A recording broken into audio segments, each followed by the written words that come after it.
Evening, folks. Welcome along to another edition of the Irish F1 show in association with PFT Travel. Thanks to MJ for coming on board for another batch of episodes. PFT Travel catering for all your transport requirements, from a private minibus to luxury air-conditioned coaches, giving you the perfect solution each time. Travel in comfort, arrive in style at PFT Travel. You can contact MJ on 087 624 8831 or email pfarrelltransport@yahoo.com. You can also find on Facebook there at P Farrell Transport Limited. And a shout out to Rapco as well.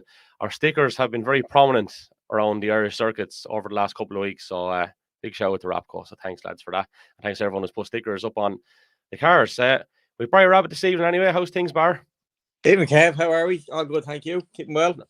Sure, not too bad at all. And we've drafted in Mike Dermody. Thanks for coming in at the 11th hour, Mike. You're very welcome here on the Irish F1 show. How are you? No worries, guys. The pleasure's all mine. How are you? Sure. How are you, Mike? Now, look, I suppose we'll have to explain firstly where Mr. Carney is. So, unfortunately, Mr. Carney had a bit of a tip yesterday, and hurt his foot. So he's out of action for a little while anyway. And we want to pass on our regards and wish him a speedy recovery. I was chatting to him there earlier, and he was saying, I don't know, is he 23 or 24 years at this game? And I think it's the first proper bit of a shunt that's done a little bit of harm to him. So, he's looking at the bright side of things, and he's not done too bad, I suppose, if you're at that long, has he, in fairness?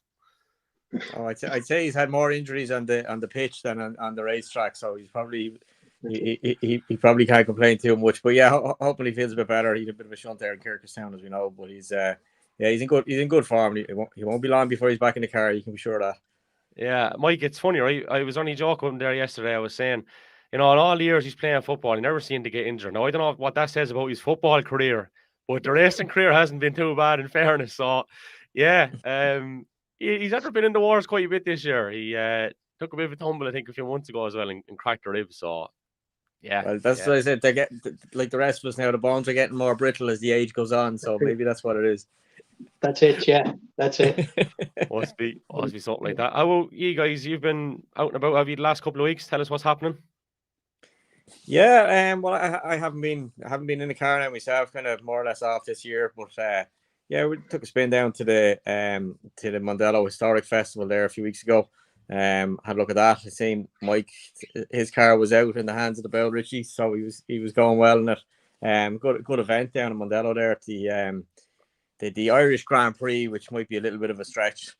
I don't know how much of a Grand Prix it was, but anyway, that's marketing, I suppose. But good day out. Good to see what can be done in Mondello when a bit of effort gets put in and a bit of advertising. The place was packed and great atmosphere, So it was a good day out. That's been my motorsport fix now for the last couple of weeks, and of course watching a bit of IndyCar and stuff. Yeah, it would be great. Barry, it would be great, Barry, wouldn't it, to see even some of those crowds at a normal race event in Mondello, wouldn't it? Just to drive past the grandstand when the sweat is in your eyebrows and you look up and you see it full means a lot, doesn't it? So it'd be really, really nice to see some of that crowd perhaps there in a fortnight's time when we go back. Yeah. As you see, we know you're dead right, Mike. The ICCR was billed as doing that sort of stuff. That's what it was sold to us as, that it was going to bring the crowd in and blah blah blah, and hasn't really done that as of yet. But the historic festival shows that when there is an appetite to do it, as opposed to necessarily, there's nothing there that would be unique that we couldn't put together in a normal race meeting. But when the appetite is there to actually put the effort in and to do it, the results will come. So hopefully some lessons were learned there from Mondello and their management, and they can put that into effect for the current stuff, because there's bit of a bugbear of mine, but we seem to live in the past in this country, and on past glories. It's all about this lad that did a race 40 years ago, or this car did something to it. Don't get me wrong, I love the heritage of our sport. I read probably more books and magazines on it than most people, but we got to move forward too and stop living on past glories. Mm-hmm. We've got a lot of good kids doing great things, in fairness, as well, don't we? Like you mentioned, Young Dunn not too long ago, and that's just one off the top of my head. Their time's coming as well. Yeah, well, just on that, Alex Dunn was racing today in British F4 in Truxton. Yesterday he had two pole. It's a triple header meeting the way they do it. So you get wherever you qualify, that's where you start the first and the third race from. and then the middle race is a top 10 reverse. So he had a double pole, which is as much as he can do. He won the 2 races that he was on pole position for. He had a coming together in the middle race, the reverse grid one, went to the back of the grid and got back to 10th. And today in the TV televised race on ITV, he won, I think it was his 11th race of the season, which is no one in British F4 history has won that amount of races in a season. And there's still 6 races to go. So that's the level we're talking about there. Like, Alex is the real deal. There's no question about it. So 106-point lead in the championship. Yeah, it's magic. Yeah, it's like he's got a championship lead that Max Verstappen would be happy with. Like, absolutely, yeah. 100. What is it, Mike? 106 points or something like that? 106, yeah, more than Max even has. So I mean, it's we need to be looking forward to, and we've lads like James Rowe Jr. over in America, on the IndyCar circuit.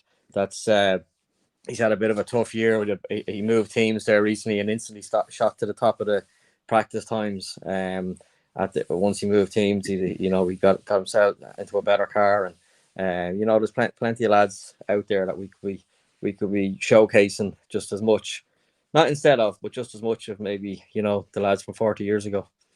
Yeah. Young Dunn, does he have what it takes to go up through the Fs? Yeah, Mike, I know we don't like. I don't like chatting about kids either, because I don't want to put I don't want to put pressure on him in that context. You know what I mean? You know what I mean? But I think he does, because he's raced in the Italian Formula 4 series as well, and acquitted himself very well. And I mean, the standard there is probably I would suspect a little higher than even the one in the UK. He's got the same couple of drivers that will be his threat in Formula 4 in the UK, but on the continent it's a bigger gene pool, and he acquits himself quite well. And I think he does. I think if he gets the right support, he's certainly a star for the future, I believe. Yeah, and unfortunately, in a lot of these situations, it does come down to money and all that. So you're hoping, I suppose, in time, if an opportunity presents itself, that there is financial backing behind it, because all you got to do is look at F1 now, and unfortunately, over the last couple of years, and for many years, I suppose, there's a few duds there. They have the few bob, haven't got much talent. Don't like saying it, but it's true, like. So yeah, well, look, money is a massive thing. At the end of the day, look, anyone that can get an F1 car around a track, and the immediate guys that you think of when you say your Latifis and your Mazepins and whatever else. Now the money helps, but the money doesn't do much when you're actually in the car. It gets you into the car, but them lads have still won races. So it's not that I wouldn't say they're duds. I'd say just by they're probably very, very good racing drivers, but there should be exceptionally otherworldly level of racing drivers in F1. So they've all won in their junior career. Money helps, but it doesn't turn the steering wheel at the end of the day, But no, in Alex's case, just to go back to your point, it's definitely money is massive. We should talk about this some stage on maybe another podcast. But the cost of doing junior series racing is just phenomenal. It's like, it's scary how expensive it is. You're talking £500,000 to do British F4 or something. It's just obscene. And a lot of it is unnecessary, to be honest. But that's the first rank of the ladder. So yeah, the average guy doesn't have that sort of money. So you're looking for investors and teams, and even the the academy programs that the teams all kind of sing and shout about aren't what they're made out to be. There's a lot of smoke and mirrors. My understanding of the Ferrari Academy is it's $250,000 you have to give them every year to join it. So it's not just as it's portrayed normally. Like it's real. It's real cloak and dagger and smoke and mirrors type of thing, unfortunately. But look, Alex has definitely got so you can't say for sure, because as the junior levels go up, you get different bunch of challenges that driver can excel in or can struggle with. So it's hard to say. F4 is obviously one of the first steps on the ladder, but I mean, the last person that dominated F4 to the state that Alex is at the moment, British F4 that is George Russell. So there's obviously something there and that's not that long ago. That's whatever it is, 6-7 years ago that he would have done that. So it looks good for Alex at the moment once he can get the backing. Good stuff. Well, the very best luck to the chap. Okay, right. So we've had whatever 3 or 4 weeks of a gap. There's a lot of stuff after happening in the last 3 or 4 weeks. A lot of guys ended up with penalties. I suppose teams took the penalties, didn't they? Like to make their changes, and the back of the grid was as tasty as the front of the grid there from the get go. But I thought today in Belgium the start was electric. There was so much going on. Obviously, we had an incident very early on, but yeah, like let's start from there. The first thing I noticed, and I was actually going to text yourself and Richie at the time, Barry, in the group, was if you look at the angle of which Perez pointed his car on the grid, okay, he's still in between the white line. He's pointing over to where he wants to cut across straight away, but it backfired horribly. Yeah, I mean, I think he gave away a potential. I don't know. He probably wouldn't have bet Verstappen in the case, but he ended up fifth, I think, coming out of the first corner. And I think that's just pure driving mistake, to be honest. I mean, I can understand the slight angle of the car to let it leave the line at a slight angle toward, so that the trajectory is towards the wall. That's fine. Because what he's trying to do there is just pre-point the car in that direction. His mistake was that once he started doing it, he started turning the wheel at the same time, which just induces wheel spin effectively. I mean, to take it back to real basics, if you've got some young lad in a Corolla or a BMW or something, a rear wheel drive yoke, he wants to do a donut, what's the first thing he does? He turns the wheels and lets the clutch out, and plenty of revs, and it starts going around. Like, so if you have the wheel is trying to push the car, the rear wheels are trying to push the car forward. It's easier to push the back of it left or right if you induce that little bit of rotation by turning the steering wheel. So that's why he would have lined it up at an angle so that he didn't have to turn the steering wheel. So he could just literally drive straight. Okay, it's dissecting the track, but the car, as far as the car is concerned, is just driving in a straight line, diagonally in a straight line, if you're with me, across the track. But what he did was, as well as that, he induced a steering lock. And then that's just going to create that little bit of, it's going to let the back of the car slip left or right, whichever way it's easier.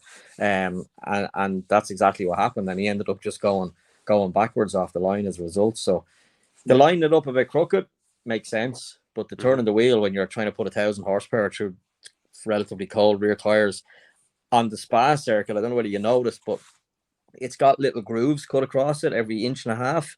If you look at the tarmac up close and they're doing the pit walkabout for drainage. So it doesn't look much, but every 2 inches there's maybe a 5 mil gap. So obviously there's less actual tarmac touching the ground. It's like a treaded road, if you like, in terms of a surface. So there's less tarmac, so it's already slippy to start with. So I think that was a just a crucial error on Perez's part to try and turn the wheel while he was still in the early acceleration phase, and ultimately it meant he came out of the first corner in whatever it was, 4th or 5th. So there's that part of it, and then there's obviously the opportunist in Alonso, and he kind of succumbs to a bit of a tip of Mr. Hamilton, which was fairly obvious even in real time that Hamilton was at fault for this. And I actually should really grab the quote from what Alonso said. And if we have a second or two, I will flick back because I think I want the voice put up in another F1 WhatsApp group. So he said, yeah, what an idiot. Closing the door from the outside. I mean, we'd a mega start, but this guy only knows how to drive and start in first. It's fairly heavy of him. And then we'll back this up. Brundle called it fairly right. And Crofty comes in straight away and he's like, oh, well, he has done for 103 times. It's like, sorry, David. God forbid anyone would say one bad second word about fucking Lewis Hamilton. Jesus, he's an incredible driver. We know that. But he's not beyond blame either. That's how I interpreted it. And maybe I'm getting this wrong, but it's just fucking leave it off for one day. You know what I mean? Yeah, I did notice that. Yeah, say that again. Before we came on air, Killiscully was on, and they were talking about spatial awareness, and for some reason, Hamilton's little foray sort of sprung to mind. To be quite honest, it was crazy. I mean, the fact of the matter was though that he absolutely let Perez out of jail by doing that because he gifted him back second spot on the track. Yeah, true. It was. I don't know. the problem nowadays is you can't say anything about any driver, and all of a sudden you're just anti them, whatever it is. And I said before, I don't know any of them. I'm not going for beer with any of them. I don't know. I don't really care. But in Hamilton's case, there, that he does seem to get himself into potentially more of these incidents than many others do, considering that he spent so long just driving away from the field that he's probably been exposed to them less. So, in general numbers, but. Yeah, I think there. I know he said afterwards he took the blame, which is admirable, which is good. We need people to do that and say take the blame where it's due. But he said something about I was in my blind spot or something, but he didn't just appear there. I mean, he was driving around the outside of Alonso into, I think it's called Stavolo, whatever that corner is, or not, it's not Stavolo, is it? Yeah. Which one? Yeah. Anyway, at the end of the Kemmel, the right hander, it isn't known overtaking position. He knew Alonso was on his right-hand side somewhere. Like blind spot is, a lad driving down the road, you don't see him at all. But he knew he was there. He just passed him like 3 seconds earlier, or got alongside him at least. So, if you're not sure exactly where he is, give a bit of extra room, if anything, not none at all. So I don't really that cuts as an excuse, to be honest. I think he just went for the apex and hoped that Alonso would get out of it and use the blind spot as a bit of a cover story afterwards. But he paid the price. And he's out of the race. Well, what's wrong with a straightforward apology? It's just like don't even take the blind spot. Just say I did it. Then I know racing drivers don't do that, right? But it seems more prevalent nowadays, anyway, that when someone is involved in an incident like this, it's always someone else's fault. And there's a fierce culture with that with teenagers now. Anyway, and you would be, I suppose down through the years is always like that with teenagers. But when you're looking up at these role models, and this is what they are offering out, that's normalizing it as well. Do you know? Yeah. But I don't want to sound like I'm hammering the hammer here, but in fairness to him, he does an awful lot of good stuff as well. Incredible amount of good stuff away from the track and all that.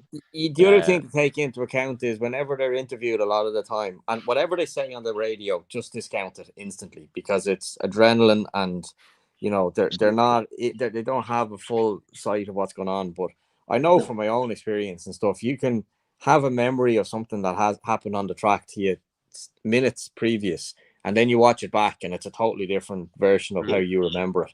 So a lot of the time if they get a mic put in their face before they have a chance to actually watch it back, their memory of it and what actually happened could be two different things. I think in Hamilton's case, he did see it back and probably realized he'd know where to go there in that one, only to take responsibility. Mike, could you imagine if you had those microphones on the likes of Hunt and characters like that years ago? Jeez, you get some content, wouldn't you? You know what though? They probably wouldn't have had the same incidents because there was a different when it happened, you would have got some commentary, but there was a different kind of ethos to the racing then because they could kill each other at the end of the day, So I think there was, they wouldn't turn in blindly for fear of being upside down on fire, so it's as simple as that. But it's I'd say when it did happen though, it'd be fairly colourful. Yeah, Senna and Prost, like that kind of stuff. Yeah. You were going to say something, Mike, and I cut across you there. Sorry. No. It's I suppose it's just the when you get to the end of the race and you look back and you look at the manufacturer's points at the end of the race, and you actually understand if you're Toto Wolff this evening, you're actually very, very unhappy with Lewis Hamilton, regardless of what you say in public, because the points that he just threw away there today, they're breathing down Ferrari's neck in every way they can right now. And he, like, that moment of madness from a multiple world champion, quite honest with you, I don't think any team manager would find it acceptable. I don't know what you think about it, Barry, but I wouldn't. As a team manager, I'd be definitely discussing that with him. Yeah, I think there's, I mean, as you said, Mike, the points are the most important thing, and he threw away potentially another, what if you would have got, say, fourth, which would have, probably another 15 points, something like that for the team, which could have a massive difference. A bigger difference, of course, because that would have negated some of Leclerc's points in the end, so would have been opened the gap even more, or closed the gap even more, that is. So yeah, I mean, yeah, I'm sure Hamilton gets any world champion at that level probably doesn't get the same level of ire from their team manager, but I'm sure it's there somewhere in the background at the very, very least. and Toto will be looking in, going, didn't really need to do that at that point. So yeah, they did throw away the points for sure. That could be the difference between second and the championship or not. Next thing up, in fairness, I was really surprised this at the time, but a lot of people wouldn't find it surprising. But how quickly Max was just gaining places and maintaining all that as well. It's phenomenal, lads, isn't it?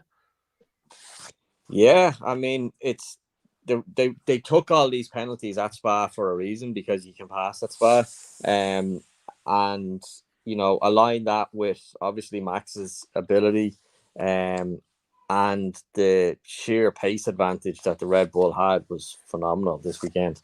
I mean, that's probably the biggest talking point or biggest takeaway point from the whole weekend is the Ferrari and the Red Bull have been, you know, basically give or take the same sort of pace all season. It ebbed and flowed a little bit, and then sometimes to be better, want to be better in the race than the qualifying, and vice versa. But this weekend at Spa, the Red Bull just took a march on the Ferrari in every which way, and I think that's the big point to take from it. So yeah, it's, you know, and if you watch Verstappen's first lap back, it was actually relatively safe, if you like. You know, he didn't take any massive chances. He backed out of one or two, because he knew he had that pace in his pocket. But yeah, I mean, it's a great result, but you know, we do have to take into account that he's got different equipment to everybody else. It's like the Hamilton Brazil last year, where everyone was, you know, falling about themselves because he came from last on the grid to win. You know, it's not a fair fight. It's not a driver's fight at that point. It's the team and the car. So, you know, likewise, that's, you know, Verstappen was on the right side of it today. He had a car that was just so much faster than everyone else's on the grid, and he made it look very easy, which it wasn't, but it was a little bit easier by the fact that he had that advantage. A lighter chassis apparently coming as well. I'm after reading there, so interesting. Barry, I know you're that big man on stats and facts and figures. You find a little bit of nine, I think, from a previous time I went down this route. But in fairness to Sean Kelly, he does produce pretty good ones for the Formula One website. And there's a couple that stood out. Red Bull had only won one race in their history from outside the top six prior to Hungary. Now they've done it twice in a row. Today is the lowest winning grid position in Red Bull's F1 history. Another standout one I thought was very interesting. Verstappen's 9th win of the year means he is only one short of the 10 that he scored in all of 2021. And we have, how many races have we got left, lads? Just looking at it, like there's 8. Some going. Yeah, tail of 2 seasons, really, like, I suppose. But I know we have another bit on the run order that we can flick down through, whatever, but it might be an opportune time to flick down through the driver standings, because I want to put a bit of colour and context on that. Mike, you've touched on the constructors there in particular, but having won today, Max is now on 284, Perez is on 191, Leclerc is on 186, Sainz on 171, and George Russell on 170. Constructors, Red Bull 475, Ferrari 357, and Mercedes 316. And, you know, it backs up what you were saying about Hamilton and his misdemeanor today. They're getting a bit closer. But then there's a huge gap then after that back to Alpine, who, and we'll pick it up from here, are, you know, would it be fair to say they're near enough maxing out on what they're kind of capable of and have done quite regularly this season, yeah? Mike? Yeah, I think so. I suppose you go very close to calling on the best of the rest, wouldn't you? I think, you know, you look at their performance over the last 3 or 4 races in particular. They've been in the mix. They've been there. They've raced very intelligently as well. Okay, maybe 1 or 2 occasions with swapping out a hard tire the last time didn't go their way. But if you look at, I mean, we're all drawn to Alonso because of his flamboyance and his driving ability and everything else. But if you actually look at the job that Ocon is doing, it's phenomenal. He is like steady Eddie in every sense of the word, and he's quick. I mean, I think he had the overtake of today. He certainly did, as far as I was concerned, when he took was it Ricciardo and Vettel? He took the pair of them in the one move. It was fantastic, you know. They're definitely a very good team, and whoever gets that seat that's up for grabs should count themselves quite lucky, particularly if they're coming from down the grid and moving up. Should count themselves quite lucky. The seat that no one wants. Ironically, it seems it's the seat that no one wants. Crazy, isn't it? It's they're crazy, all running away from it. Yeah, and it's a team that's really going in the right direction. You can see that the reliability is there as well. It's coming. Yeah, it's very interesting to see. I don't think we covered that, the whole driver shenanigans that's been going on since the last race, but it's delve into it a little bit there, because there has been a few happenings and goings on. I mean, it'll take a whole podcast on its own, but I don't know where we pick up. Obviously, the quick fire was Vettel announced his retirement, which created a bit of a vacuum that Alonso jumped into to fill in terms of taking his seat at Aston Martin. He in turn created a spare seat then in Alpine that everyone presumed that Piastri was going to jump into. Oh yeah, this is where we left off the last time. And then Piastri came out very quickly and says, "I'm not driving for you," even though he's funded my entire junior career. And announced it publicly. Announced it on Twitter. Said, "I'm not driving for you." Everyone said, "Well, if he's not driving for Alpine, that means he must be driving for McLaren." And all attention then turned to McLaren. It was like, everyone just kept taking the advantage. If that's happening and it's that happening over there, and that means that's happening over there. Within a couple of moves, it was basically everyone was looking at Ricciardo and going, "Hi, you're fired," basically, because this is all after working itself out only one way possible. And that's ultimately where we've ended up, except the last piece of the puzzle to fall into place is that they haven't officially announced. Well, I don't think that McLaren have officially announced Piastri yet as the driver. They said that Ricciardo is part of company. So I mean that's just going to happen. And then, who's going to drive the Alonso bound car that he turned his nose up to, and that Piastri has turned his nose up to? There's talk of it being Gasly to make it an all French team, but Gasly and Ocon hate each other. So there's that won't be just too easy either. The arbitration or the court hearing on the whole situation with Piastri is actually tomorrow. That's right. The Contracts Recognition Board, isn't it? Yeah, exactly. So depending on the result of that, we might, before the week is out, we might have a better idea of where that sits. But believe it or not, Mick Schumacher's name was mentioned in passing it for Alpine as well.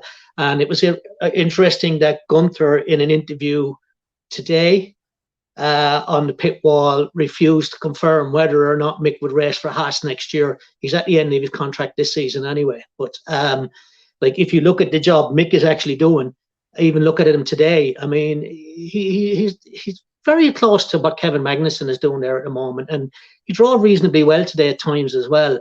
So and I know that his drive, when he entered Haas, it was kind of, Haas picked up a big sponsor, but they wanted a German driver, and that was how that all came about at the time. So just interesting to see how that one pans out. But I wouldn't begrudge Mick Schumacher a drive in a faster car right now, to be honest with you. I think particularly the last 6 or 8 races, he's shown a bit of mettle, and that he's going in the right direction as well. So it's be interesting. Talks of Ricciardo to Haas as well, actually, as it turns out. It's worth putting out there. Jesus, could Haas handle another character like Gunther? Because Ricciardo is, I find him likable. I know some lads think he's a bit of a knob, but I think he's gas crack. He's good fun, and I think if he doesn't get a seat and he's not involved as a pundit, I think F1 is at a great loss, because he is a character, isn't he? Yeah, I mean, I think. Is there a potential that it's street angel, house devil with Ricciardo, that he puts on? I'm starting to hear and read things that are pointing in that direction, that he might not just be a smiley and happy-go-lucky and team orientated that he at first appears to be. If you look at it logically, and I would be he's a likable character. But again, as I said, that's not how I've no real interest in that, and not how I rate them. If you come at it from a point of view that he had a seat with Red Bull, they were happy to keep him. Red Bull were never going to be a nobody team. They're always going to bounce back. Adrian Newey designs their car. The most winningest designer in F1 history designs their car. They've got a budget that most teams could only wish for. Christian Horner, like him or not, is a great team manager. He's he left Red Bull by his own volition, basically because he ran away from a fight with Verstappen, or from a fight from Verstappen ultimately. Yeah. And he didn't leave Red Bull to go to Mercedes or go to Ferrari. He left to go to ultimately a lesser team in Renault, but made a commitment that he was going to, see it through, and, we're all in this together, lads. Cashed in his reportedly 40 million quid check over 2 years, and then left them just as quickly to go to McLaren. Another sideways move, was getting similar sort of money at McLaren, and realistically hasn't done the job at all there to any extent. So I don't know how high his stock is going to be, really. I don't know whether anyone will want to take him on. And if they don't, I can't see Alpine taking him, because of, there would have been issues there from why he left in the first place.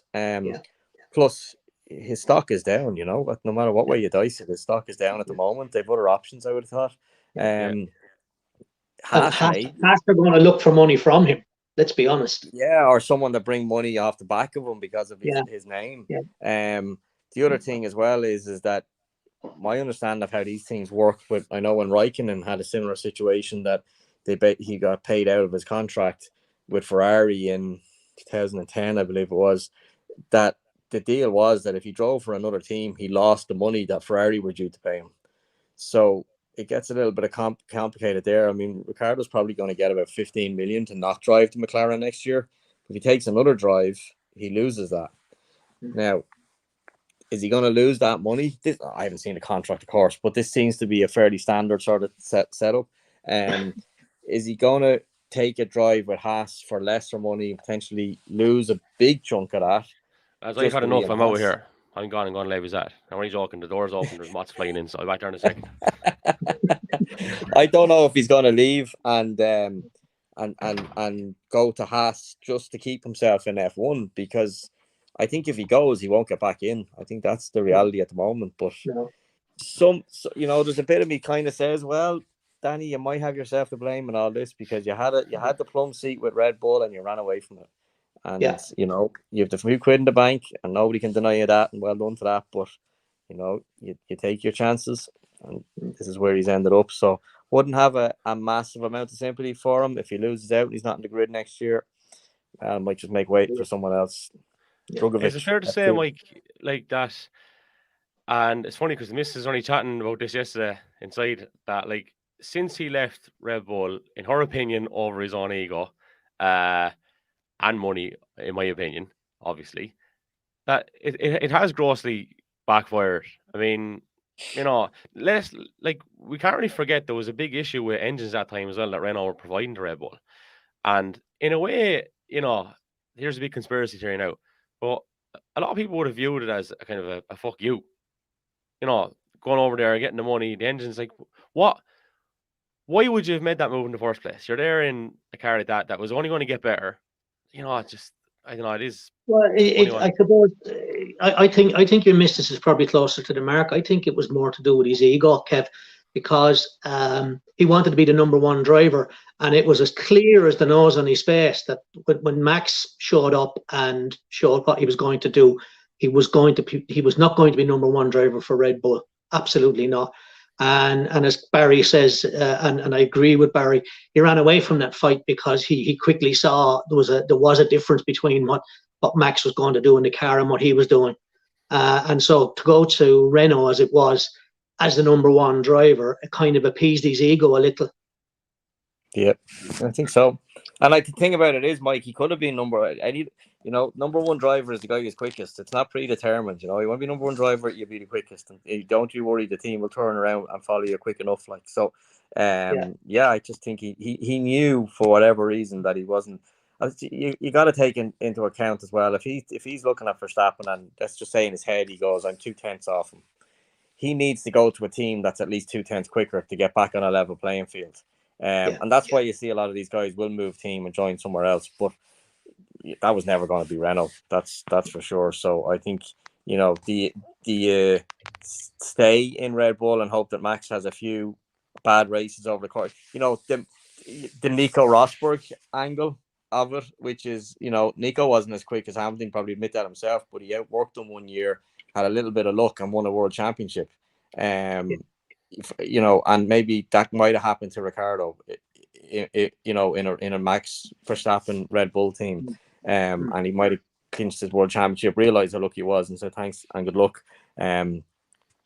But he didn't want that fight, as Mike says. He just didn't want it. He went elsewhere and took the money. And yeah, maybe the, you know, number one driver status was important to him. So look, he's engineered himself between that and just, let's be honest, he's not driving fast enough, which is a pretty big problem for an F1 driver at the end of the day. So if he's, you know, at the end of the day, he's walked himself out of a job, and the only place he's going to get picked is there might be some sort of a security net in Haas or Williams or something like that. That might just, he might be able to do a Pierre Gasly on it and just hang around just enough, get a couple of results, and then bounce back. But I think there's an inherent problem in the cars that just don't suit him. So I think he's out one way or the other. It's just either this year or next.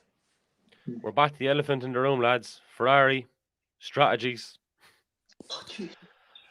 Yeah, I'm not going to go into it in great detail, but well, Mike, like, what in your opinion is going on there, man? Like, it's bizarre, isn't it? Seriously, it's P45 time for the whole strategy team, isn't it? It was several races ago, but I mean, even yesterday, before we got to the race today, even yesterday in qualifying, you know, they messed around so badly with Leclerc in that run, and then they decided that we're going to get Leclerc to give Sainz a run to punch the air for him, to get him to make sure he secured pole. Sainz virtually had to cool everything down, waiting for Leclerc to come around and come out and get in and get back out. They sent Leclerc out on new rubber just so he could punch a hole up Eau Rouge for him. Like, I mean, with all due respect, lads, I mean, it didn't add up. And, you know, they're just not at the races. They're just calling it wrong everywhere. And again, even today, early enough in the race, okay, we got the safety car, but like the first thing they'd done was put Leclerc straight back after he'd made some gains. He was sitting a couple of gearboxes behind Max, and they were punching their way through the midfield.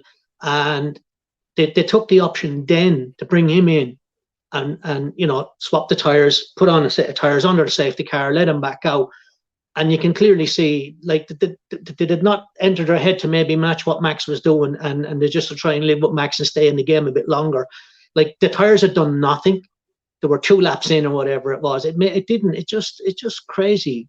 There was not to give them an excuse, Mike, but I don't know. You mightn't have seen there was they pulled them in early on the safety car because they had a brake issue, a smoke issue, right. But they seemed to be fairly happy to jump at it very quick. I thought, you know, they didn't kind of study it and see if it was going to be a problem. But and it turned out that actually might have had a bearing on the speed limit infringement, pit lane speed infringement at the end of the race, because it messed up one of their that basically what happened was that a tear off visor off potentially Max Verstappen, of course, on the first lap blocked the brake duct, which overheated the front right, which prompted them to do that pit stop to put a set of tires on and inspect what was causing it, which they subsequently found to be the tear off. Removed the tear off, but they believe, I think Bernardo mentioned that it messed up one of the speed sensors. So when Leclerc came in to do his pit stop later in the race for the fastest lap, that the speed sensor control didn't work, and hence he broke the speed limit. So yeah, but it's just I mean, but even that, Barry, like the window in which they decided to bring him in, put on a set of softs and try and get him the fastest lap. Like, they didn't even get him out in front of Alonso, and then ultimately he 5th place was his if they hadn't have done that, right? And ultimately, not only did he not get that fastest lap, but he coughed up 5th place as well. Yeah, he risked 2 points for 1 point kind of thing. The risk reward was all wrong. And one of the stops, I can't remember, was it Sainz? I think it might have been Sainz earlier in the race. It must have been, because Leclerc did the stop under safety, as you said. They stopped them, I won't say early, but completely within their own control to try and stop the undercut from Red Bull. But they put him right out back behind was it Albon maybe in the Williams? They put him. They did the stop. The stop went more or less to time, and they put him back out into traffic when they were under attack from a Red Bull undercut. Like their software can work that out instantly. If you pit now, he'll come out here, and they put him out into traffic, like, you know, which is just nuts. And then of course the undercut took effect. It would have happened anyway, but it just seems so obvious. They're going, no, if he'd left him another lap, he'd have just got ahead of that gaggle and not spent a lap trying to get past. I think it was Albon. I could be wrong. Someone further back. Yeah, anyway. He was following a stream of 6 cars, and all of them were able to open the rear wing and stay ahead of him. Like, and you're just wondering, like, where is the lateral thinking here? It's just. I don't think there is. We've touched on this before, lads. I think it's just they're just terrified, and they just. We heard them again. Plan D again today. Plan D. About like, that was early in the race as well. I know, it was like lap 3. Plan D, lads. We haven't. They've more plans than they have laps. Like, it's just. It's worrying. But the denial of it and everything. I know we touch on it from like an anxiety point of view or whatever. But it's borderline North Korea stuff, lads. Like, the North Koreans would tell people, their own people, that have to win the World Cup and all, and get them to clap and do all this mad shit. That's what it's like there. Like, Kim Jong-un is head of strategy, and cold hard facts are there in everyone's face. Don't be trying to pull the wool over anyone's eyes. Stevie Wonder can see it. It is horrendous. Just sort it out. Like, it's like the lad they kept wheeling out in the Iraq war there and kept saying everything was fine, you know, and the buildings were burning behind them. And he's like, no. Oh, it's all grand. There's no issue. Everything's all right. We're winning. No bother here, lads. Yeah, nothing to say. Move on. But it's desperately disappointing. I mean, Mick, I don't know if you're as big a Ferrari fan as Richie is. Yeah. And I love Ferrari as well. It's heartbreaking to see it. You know, I mean, obviously from a reliability point of view, they've had issues this year. But then take that buzzword out of it as well. Like, they've cost themselves so many points and all of this. Like, you know, we've gone from talking about Leclerc as, is anyone going to stop him? I think we did one of our earlier podcasts. Like, Jesus, who's going to catch this lad? Maybe 2 or 3 episodes in, or 2 or 3 races in. And you look at the points differential now, and it's just mad that it's just the irony being, like, the answer to the question, who's going to stop him, we never thought would be Ferrari.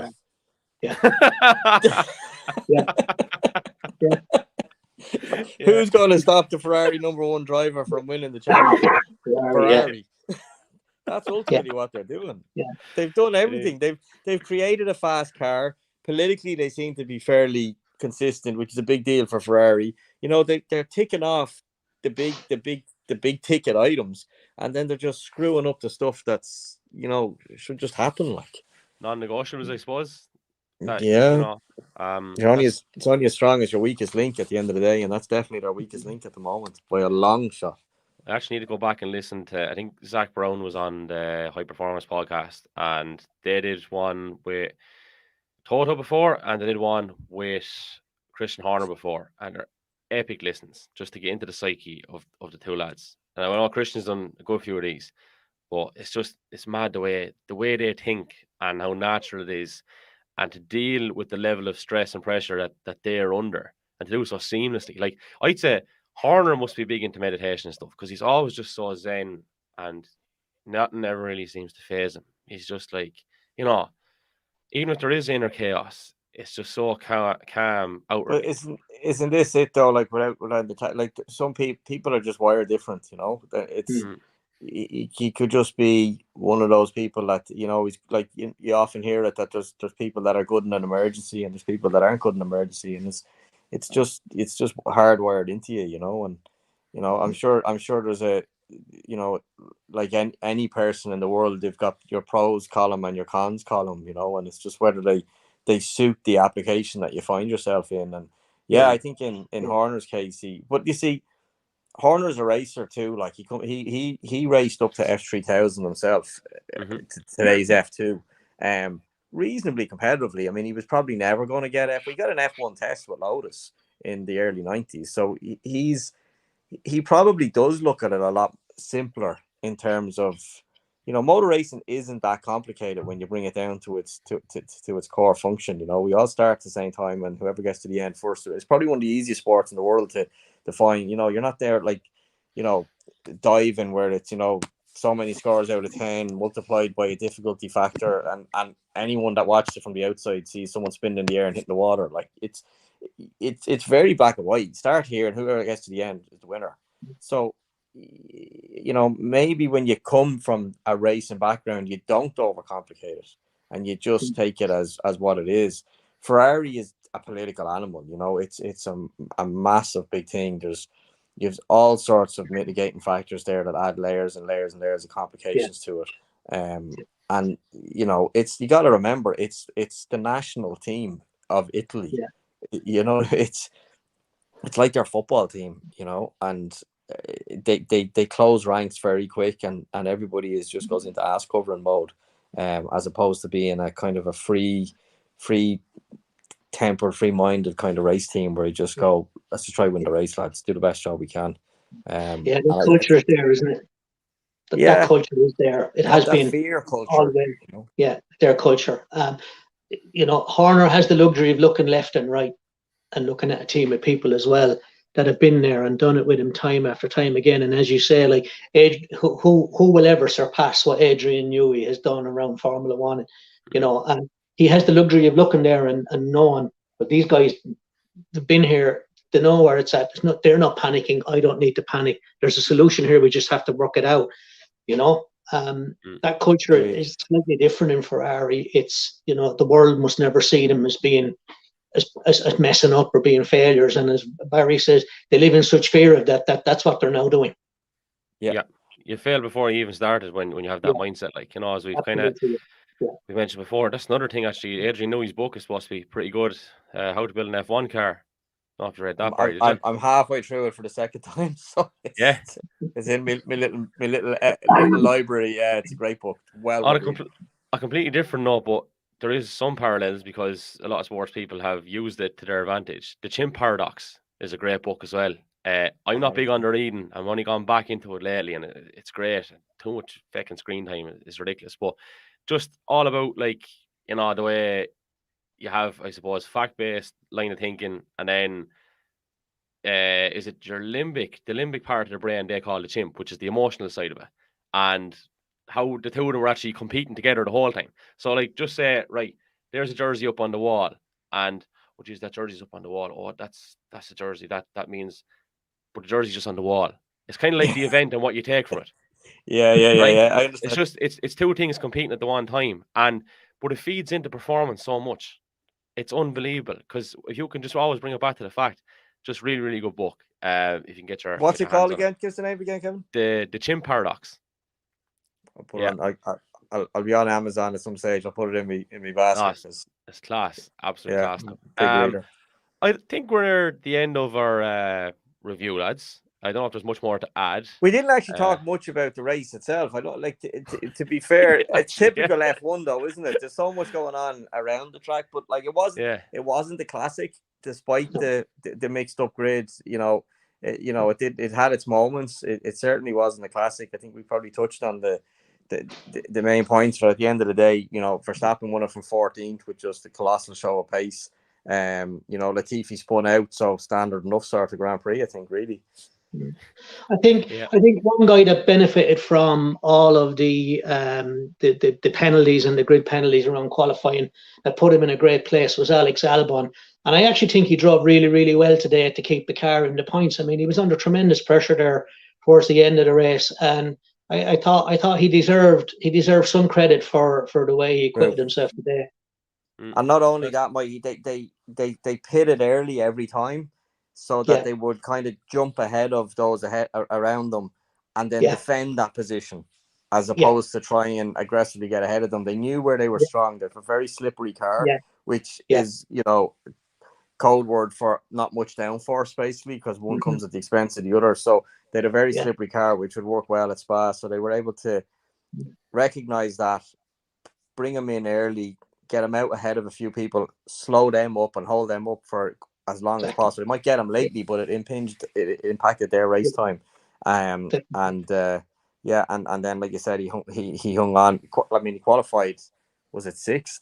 I think or something like that, or he ended up 6th at least. But it was, I mean, he's another one. I mean, he's the you know, he had the rough time at Red Bull, and he kind of came out and he almost got out of it, and he's hung on. So maybe to bring a full circle, that's what Ricciardo needs to do. He needs to go back and do an Alex Albon, or do a Pierre Gasly, and, you know, bounce back down a level or two and re-establish himself, and show what he actually can do. I think the problem with Ricciardo is, I'm not sure he can, because at the end of the day, he hasn't got the pace at the moment. Either that or Norris is just on, we know he's good, but maybe he's just on an absolute other level. But it's hard to see that, you know, Ricciardo was 6-7 tenths off Norris, but he was 2 or 3 tenths off Verstappen. So I don't think in any world Norris could be 4 tenths quicker than Verstappen, extrapolate it out. So could be just the cars and everything, but time will tell. Time will tell, indeed. Fair play to Alex Albon. That's the second time I think this year he's finished in the points, possibly third, but definitely at least twice. So good going. Next week, obviously, we've got the Dutch Grand Prix. I won't see a whole lot of it, lads. The Electric Picnic is on. I'd say a lot of people won't see it. Now, there is a Heineken tent. I wonder, because Heineken Zero are so involved with the F1, would they by any chance have it up? I know the last time I was there, the All-Ireland final was on. And like, there really should have been a big screen Electric Picnic for fucking All-Ireland final. Like, Jesus, everyone was going to be looking at it. Maybe not you, Barry, but everyone else probably be looking at it, right? But like, there was an AIB kind of area, and they had it on there, and everyone flocked to it, and they closed it off. Obviously, they were getting worried about a crowd or whatever, and everyone just started getting taken and tearing down the fence. Actually, like Trainwreck on Netflix there at the moment. Have you seen that, lads? That's another recommendation. Mad shit all together. But Woodstock 99, class. Absolutely class. Ripped the whole thing down. But so sorry, just to surmise your story then. The last time you were at Electric Picnic, they did show it in a certain area and the place got ripped apart, and you're wondering why they're not showing it at Electric Picnic, right? Is that because like, let's, you know, I'm sitting in a shed here, it's about 2 meters by 2 meters. We'll show it there, and you know, the word won't get out. And then 300 people will try to get into this shed. Or there's a football pitch about 400 meters up there. Maybe put it on there where everyone else can handle it. And nothing will get ripped down. So yeah, I'm not quite sure. I'm only slagging. I know the crack. I don't know. Grand Prix. Who's going back against them? It could be Ferrari land. It could. Well, I don't know. Has Red Bull taking a march on Ferrari in the off season? They have as Spa is, or is it just the nature of the Spa circuit?